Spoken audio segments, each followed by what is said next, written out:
Hello and welcome to साइथामेटिक्स। मैं हूँ रितु गुप्ता और आज हम यहाँ कंटिन्यू कर रहे हैं क्लास 12 मैथ्स एनसीईआरटी का चैप्टर 4 डिटर्मिनेंट्स, जिसमें हम अब तक क्या क्या पढ़ चुके हैं। डिटर्मिनेंट्स क्या होते हैं, किसी मैट्रिक्स का स्क्वायर मैट्रिक्स का डिटर्मिनेंट हम कैसे फाइंड करते हैं, माइनर्स क्या होते हैं, कोफैक्टर्स क्या होते हैं, और एडजॉइंट किसी मैट्रिक्स का एडजॉइंट हम कैसे फाइंड करते हैं, और किसी मैट्रिक्स का इन्वर्स हम कैसे फाइंड करते हैं। ये सब बातें हम पिछले वीडियोस में कर चुके हैं। इस वीडियो में हम बात करने वाले हैं कि अगर हमें लीनियर इक्वेशंस का एक सिस्टम गिवन है, जैसे pair of linear equations given है या 3 लीनियर इक्वेशंस गिवन है, और हम उनका कॉमन सॉल्यूशन फाइंड करना चाहते हैं, तो मैट्रिक्स मेथड से, मैट्रिक्स को यूज़ करके हम उसका सॉल्यूशन कैसे फाइंड कर सकते हैं, जिस मेथड को हम कहते हैं मैट्रिक्स मेथड। ठीक है, तो सपोज कीजिए आपके पास एक पेयर ऑफ इक्वेशंस गिवन है, पेयर ऑफ इक्वेशंस यानी 2 इक्वेशंस गिवन है आपके पास 2 वेरिएबल में। ठीक है, लीनियर इक्वेशंस हैं इन 2 वेरिएबल।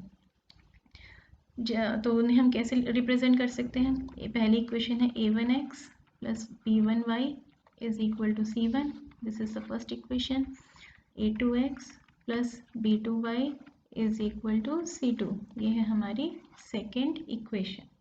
ठीक है, तो आपको ये भी पता होगा कि कोई हमें इस तरह का पेयर ऑफ इक्वेशन दे रखा है, तो ये भी पॉसिबल है कि इसका कुछ यूनिक सॉल्यूशन हो, यानी कोई एक ऐसी वैल्यू होगी x की और y की जो इन दोनों इक्वेशंस को सेटिस्फाई करेगी, या ये हो सकता है कि इसके इनफाइनाइट सॉल्यूशंस हो, बहुत सारी ऐसी वैल्यूज़ हैं x और y की जो इन दोनों को सेटिस्फाई करेगी, या ये भी पॉसिबल है कि इन दोनों का कोई सॉल्यूशन नहीं हो। और अकॉर्डिंगली हम क्या कहते हैं, अगर किसी पेयर ऑफ इक्वेशन के का कोई सॉल्यूशन है, चाहे यूनिक एक अकेला सॉल्यूशन है, चाहे उसके इनफाइनाइट सॉल्यूशन है, ऐसी इक्वेशंस के सिस्टम को हम बोलते हैं कंसिस्टेंट, है ना। ये सब तो हमने 10th क्लास में पढ़ा हुआ है, कंसिस्टेंट। और अगर कोई सॉल्यूशन नहीं है सिस्टम ऑफ लीनियर इक्वेशंस का, तब हम उसे बोलते हैं ये कैसा है, इनकंसिस्टेंट है। इनकंसिस्टेंट है यानी इनका कोई कॉमन सॉल्यूशन नहीं है। कंसिस्टेंट है यानी इनका कोई ना कोई सॉल्यूशन तो ज़रूर है, चाहे वो यूनिक सॉल्यूशन हो, चाहे वो इनफाइनाइट सॉल्यूशंस हो, लेकिन सॉल्यूशंस हैं। तो अब हम यहाँ ये देखना चाह रहे हैं कि इस इक्वेशन को अगर हम मैट्रिक्स की फॉर्म में रिप्रेजेंट करना चाहें तो हम कैसे रिप्रेजेंट कर सकते हैं।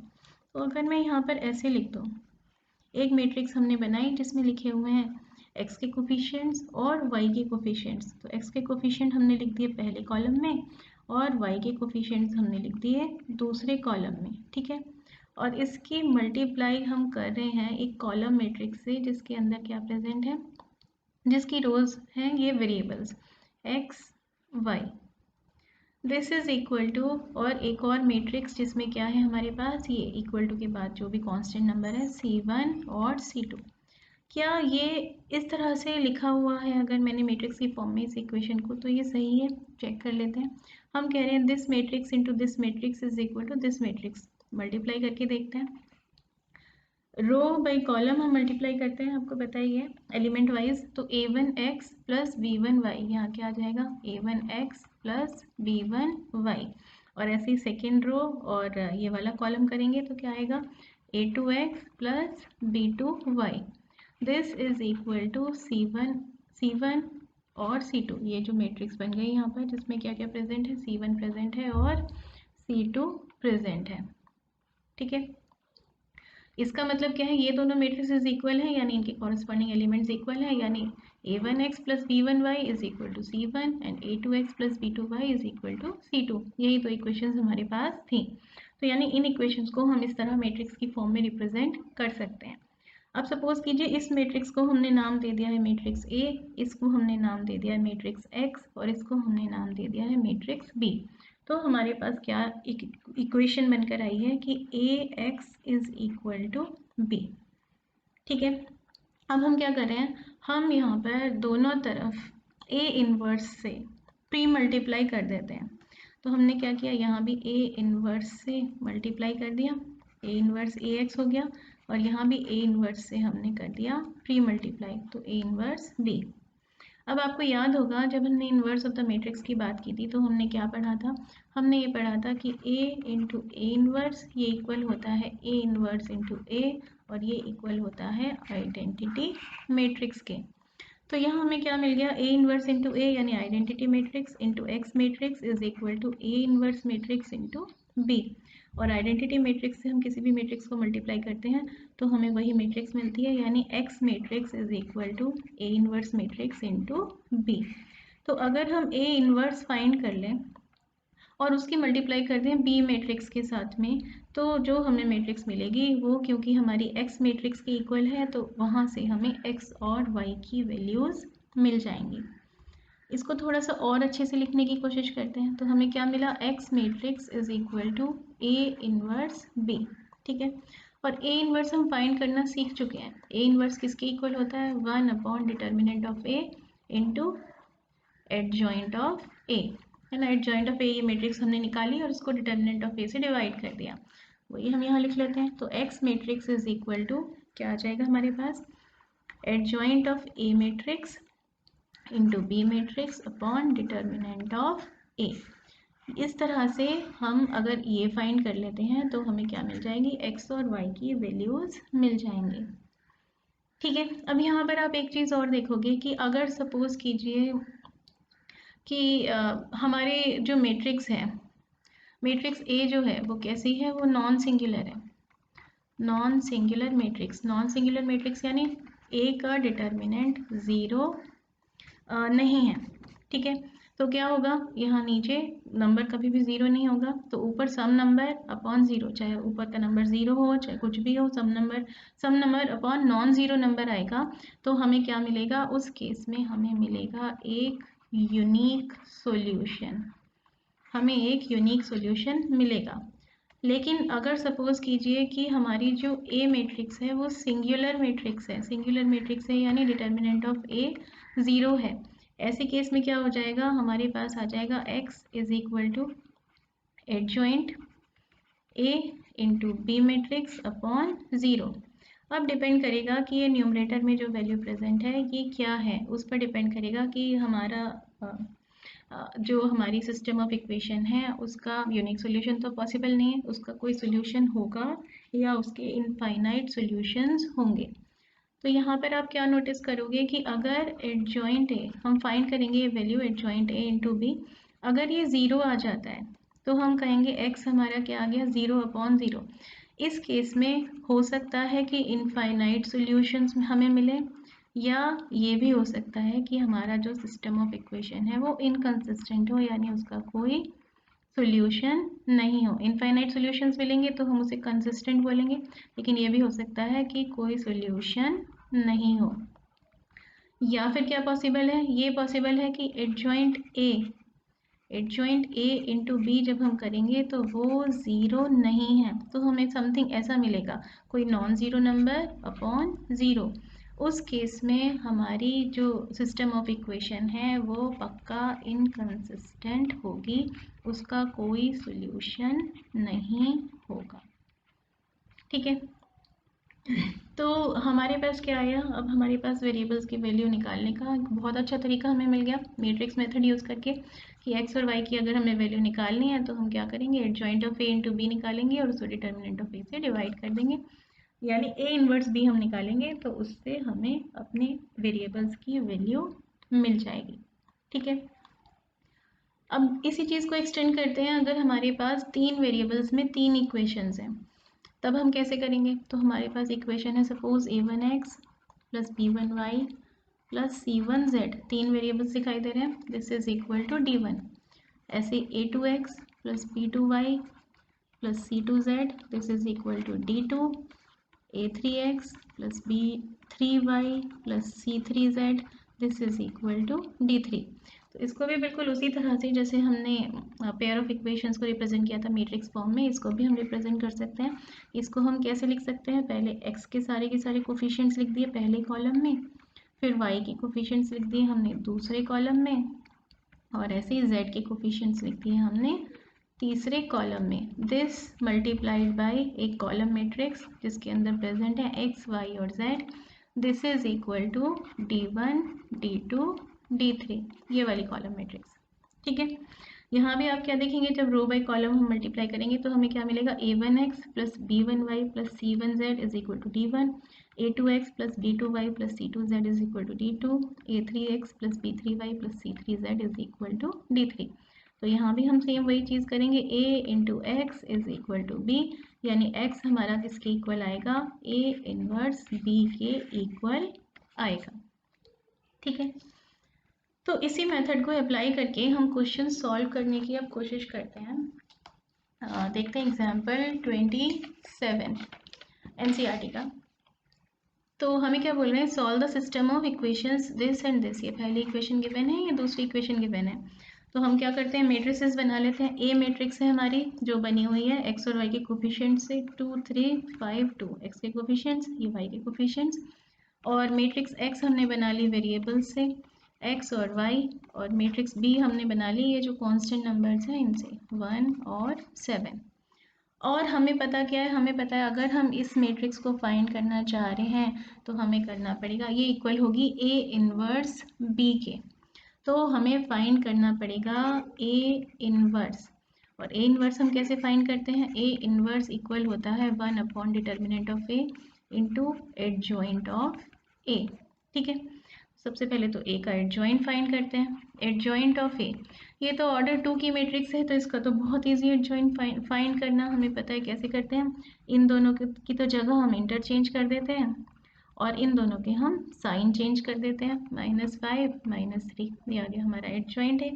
डिटर्मिनेंट ऑफ ए निकालते हैं, ये किसके इक्वल होगा, this into this minus this into this, यानी 2 इंटू 2 4 माइनस 3 5 15, तो ये किसके इक्वल आ गया, -11 के इक्वल आ गया। तो ए इनवर्स हमारा क्या हो गया, 1 अपॉन -11 इंटू 2 -5 -3 2, दिस मैट्रिक्स।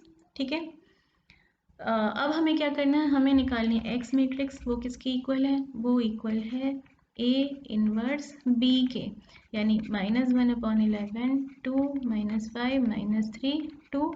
इस मैट्रिक्स में हम मल्टीप्लाई कर दें अगर हमारी बी मैट्रिक्स यानी 1 7, तो क्या आ जाएगा हमारे पास ऐसा कुछ आ जाएगा, -1/11 को बाहर ही रखते हैं, इन दोनों को मल्टीप्लाई करते हैं row by column element wise, तो 2 ये आ गया हमारा 35, तो यहाँ आ गया हमारे पास -33, और यहाँ पर हमारे पास आ जाएगा 11। ठीक है, तो -1/11 से मल्टीप्लाई कर देते हैं अंदर के सारे एलिमेंट्स को, तो हमारे पास एक्स मैट्रिक्स क्या निकल कर आएगी, यहाँ आ जाएगा हमारे पास 3 और यहाँ आ जाएगा -1। अब इन दोनों मैट्रिसेस को अगर हम कंपेयर करें, एक्स वाई, ये थी हमारी एक्स मैट्रिक्स, ये किसके इक्वल निकल कर आई है, 3 -1 इस मैट्रिक्स के, यानी इनके कॉरस्पॉन्डिंग एलिमेंट्स इक्वल हैं, तो x is equal to 3 and y is equal to -1। हमें x और y की वैल्यूज मिल गई। ठीक है, जो दोनों इक्वेशंस को सेटिस्फाई कर रहे हैं। ओके, नेक्स्ट क्वेश्चन देखते हैं आप, एग्जाम्पल 28। इसमें क्या बोल रहे हैं, solve the following system equation by matrix method. इस बार हमें 3 इक्वेशंस दे रखी हैं और 3 वेरिएबल्स में दे रखी हैं, तो सेम वही चीज़ हम करेंगे। मैट्रिक्स ए बना लेते हैं हम पहले इनके कोफिशिएंट से, एक्स के कोफिशिएंट 3 2 4 लिख दिए पहले कॉलम में, वाई के कोफिशिएंट्स -2 1 -3 लिख दिए दूसरे कॉलम में, और z के कोफिशिएंट्स 3 -1 और 2 हमने लिख दिए तीसरे कॉलम में। ऐसी x मैट्रिक्स हमारी क्या बन गई, वेरिएबल से x y z, और b मैट्रिक्स हमारी है ये जो भी हमें कांस्टेंट टर्म्स दे रखी हैं 8 1 4। ठीक है, अब हमें पता है कि अगर हमें फाइंड करना है x मैट्रिक्स को तो वो किसके इक्वल है, a इनवर्स b के इक्वल है। और a इनवर्स किसके इक्वल है, a इनवर्स इक्वल होता है 1 upon determinant of a into adjoint of a, ठीक है, इंटू b। तो हमें डिटर्मिनेंट ऑफ ए फाइंड करना पड़ेगा और एडजॉइंट ऑफ ए फाइंड करना पड़ेगा।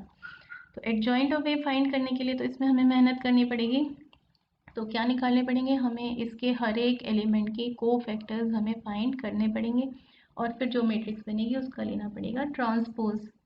ठीक है, तो हम A11 यानी को factor of this element find करते हैं, तो हमारे पास क्या निकल कर आएगा, -1 का स्क्वायर और 2 -3 यानी आ जाएगा -1। ऐसे A12 फाइंड करेंगे तो -8 मिलेगा। ये तो हम सीख चुके हैं लास्ट वीडियो में निकालना, सब माइनस कैसे फाइंड करते हैं, कोफैक्टर्स कैसे फाइंड करते हैं। ऐसे ही हम निकालेंगे A13 तो वो आपका आ जाएगा -10। A21 निकालेंगे तो वो आ जाएगा -5। A22 निकालेंगे तो -6 आ जाएगा। A23 निकालेंगे तो ये आ जाएगा हमारा 1। A31 निकालेंगे तो ये आ जाएगा हमारा -1। A32 निकालेंगे तो ये आ जाएगा 9 और A33 निकालेंगे तो ये आ जाएगा 7। ठीक है, तो एडजॉइंट A हमारे पास क्या मैट्रिक्स बनकर आएगी, जिसके अंदर एलिमेंट्स होंगे यहाँ A11, A12, A13 ठीक है, और A21, A22, A23, A31, A32, A33 लिख लेते हैं इनको यहाँ पे। तो -1, -8, -10 ये लिख दिया हमने कॉलम में। ऐसे ही -5, -6 और 1 ये भी लिख दिए कॉलम में। और -1, 9 और 7 ये भी हमने लिख दिए एक कॉलम में। ठीक है, एडजॉइंट है आ गया। और हमें क्या फाइंड करना है, हमें फाइंड करना है डिटर्मिनेंट ऑफ ए का डिटर्मिनेंट भी हमें फाइंड करना है, उसे भी फाइंड करते हैं। तो डिटर्मिनेंट ऑफ ए किसके इक्वल होता है, ये इक्वल होता है A11 इंटू उसका कोफैक्टर प्लस A12 इंटू उसका कोफैक्टर प्लस A13 इंटू उसका कोफैक्टर। तो अगर हम पीछे यहाँ पर देखें, A11 क्या है 3 और उसका कोफैक्टर है -1, तो ये हो गया -3।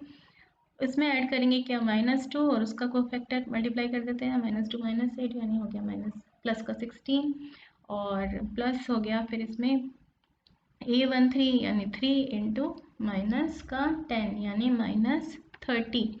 तो हमारे पास कुछ ऐसी वैल्यूज़ यहाँ पे निकल कर आ गई, क्या क्या, 3 into -1 plus -2 into -8 plus 3 into -10।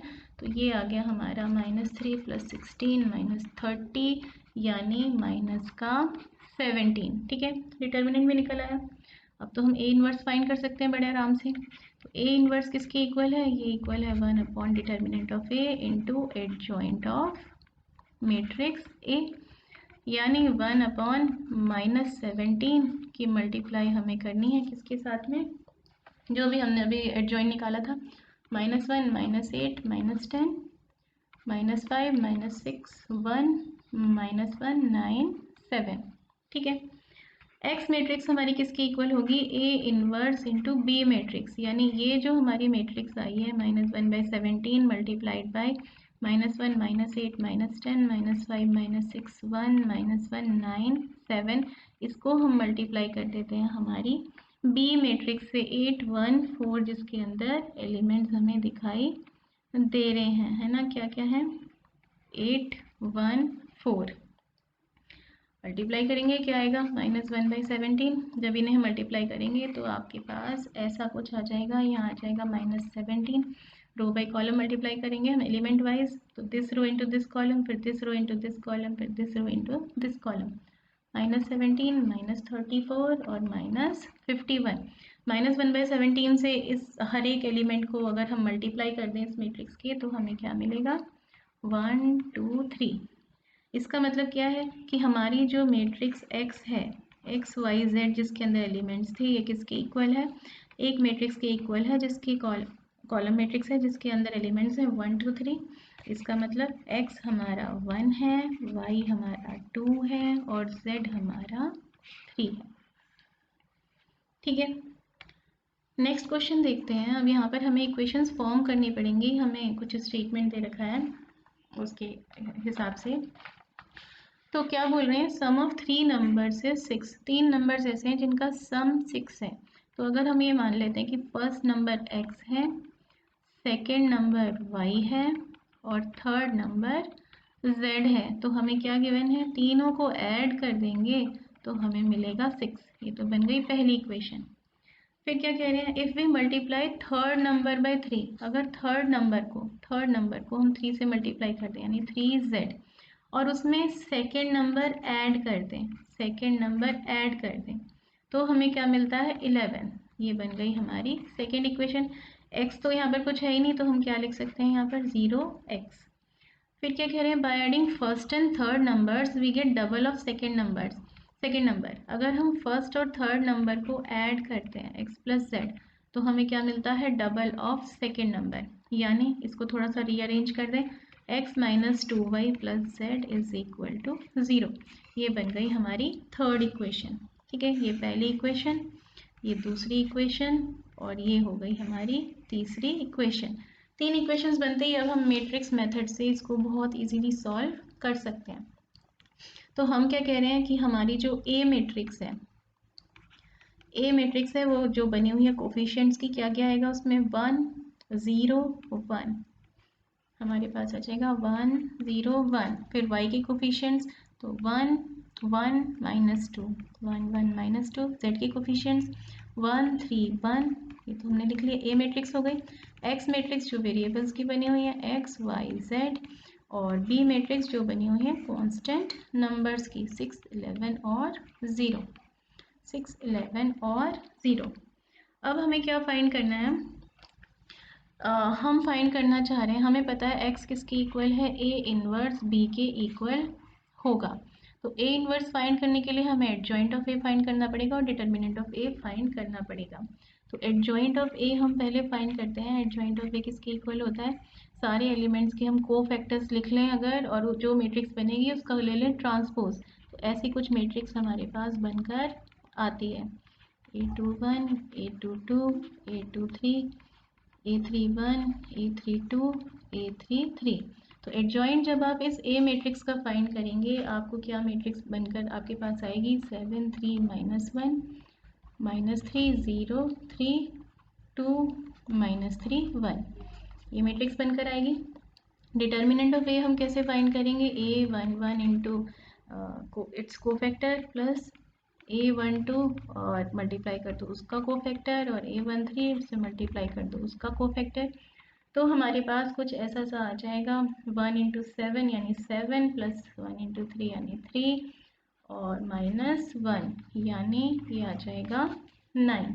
ठीक है, बस फिर तो कुछ नहीं है, ए इनवर्स फाइंड कर लेंगे। ए इनवर्स क्या हो जाएगा, 1 upon determinant of A into adjoint of A. तो 1 अपॉन 9 और multiplied by adjoint of A, 7 3 -1 -3 0 3 2 -3 1। अब अगर हमें निकालना है एक्स मैट्रिक्स तो वो किसके इक्वल है, x matrix is equal to A inverse into B, यानी 1 अपॉन 9 और ये जो हमारी मैट्रिक्स थी इसको हम मल्टीप्लाई कर देंगे अब किसके साथ में, बी मैट्रिक्स के साथ में। बी मैट्रिक्स हमारी क्या थी, 6 11 0। तो जब आप इसको मल्टीप्लाई करेंगे, रो बाय कॉलम हम मल्टीप्लाई करेंगे तो आपको क्या मिलेगा, आपको यहाँ मिलेगा 9, यहाँ मिलेगा 18 और यहाँ मिलेगा 27। 1/9 से हर एलिमेंट को हम मल्टीप्लाई करेंगे तो हमें क्या मिलेगी, मैट्रिक्स मिलेगी 1 2 3। तो हमारी एक्स मैट्रिक्स यानी एक्स वाई जेड ये मैट्रिक्स किसके इक्वल है, इसके इक्वल है। इसका मतलब x हमारा 1 है, y हमारा 2 है और z हमारा 3 है। ठीक है, आ गई है वैल्यूज। तो ठीक है, तो यहीं तक हम इसको ख़त्म करते हैं, यही सारा कुछ इसमें था। नेक्स्ट वीडियो में हम बात करेंगे, मिसलेनियस एग्जाम्पल्स सॉल्व करेंगे और मिसलेनियस एक्सरसाइज के क्वेश्चन सॉल्व करेंगे। और जो कुछ भी हमने आज पढ़ा है, अगर आपको इसके नोट्स चाहिए तो आपको क्या करना पड़ेगा, वीडियो के नीचे जो उसका डिस्क्रिप्शन गिवन होता है वहाँ देखिए, वहाँ पर आपको एक लिंक मिलेगा, उसको आप क्लिक करेंगे तो वहाँ से आप इन नोट्स को डाउनलोड कर सकते हैं। ठीक है, तो मिलते हैं नेक्स्ट वीडियो में, तब तक के लिए बाय, टेक केयर।